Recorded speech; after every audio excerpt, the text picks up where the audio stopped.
আসসালামু আলাইকুম রাহমাতুল্লাহ। আদম আলাইহিসসালাম ও হাওয়া আলাইহিসসালাম পৃথিবীতে নতুন জীবনের সূচনা শুরু করলেন। তাদের ঘরে সন্তান জন্ম নিতে শুরু করে মানব জাতির প্রথম প্রজন্ম। আল্লাহর নির্দেশ অনুযায়ী প্রতিটি যমজ ছেলে মেয়ে ভিন্ন ভিন্ন যমজ ভাই বোনদের সাথে বিবাহ বন্ধনে আবদ্ধ হতো। এভাবেই বংশবিস্তার বৃদ্ধি পেতে থাকে এবং মানব সমাজ গড়ে ওঠে। আল্লাহ সন্তানদের জীবন ধারণের জন্য প্রয়োজনীয় শক্তি ও প্রজ্ঞা দান করেন। ধীরে ধীরে বিভিন্ন পরিবার ও কুল তৈরি হয়। মানুষের সংখ্যা বাড়তে শুরু করলে আল্লাহ তাদের সামাজিক জীবনের নিয়ম নীতি শেখালেন। আদম আলাইহিস সালাম তাদের আল্লাহর ইবাদত ও আনুগত্যের শিক্ষা দিতেন।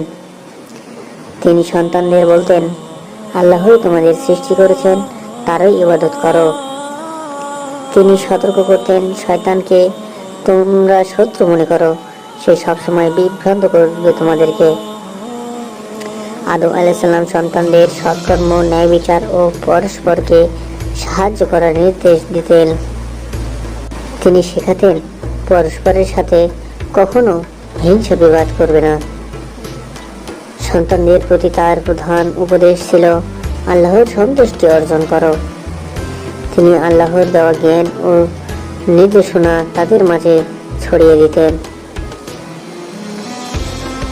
তাকে নবুয়তের দায়িত্ব দেওয়া হয়েছিল মানব জাতিকে সঠিক পথে চালিত করার জন্য।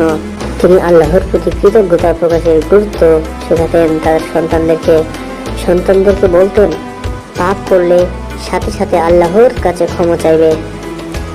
তিনি তাওবা ও দোয়ার মাধ্যমে আল্লাহর নিকটবর্তী হওয়ার উপায় শিখিয়ে দিতেন তার সন্তানদের।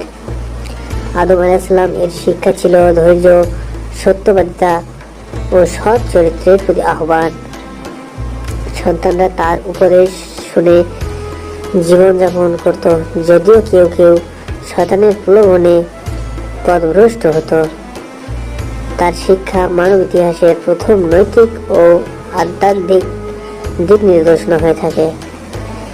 এভাবে আদম আলাইহিস সালাম বংশবিস্তার ও উপদেশের মাধ্যমে মানব সমাজের ভিত্তি স্থাপন করলেন। প্রিয় বন্ধুরা, আজকের ভিডিওটি এখানেই সমাপ্তি করছি।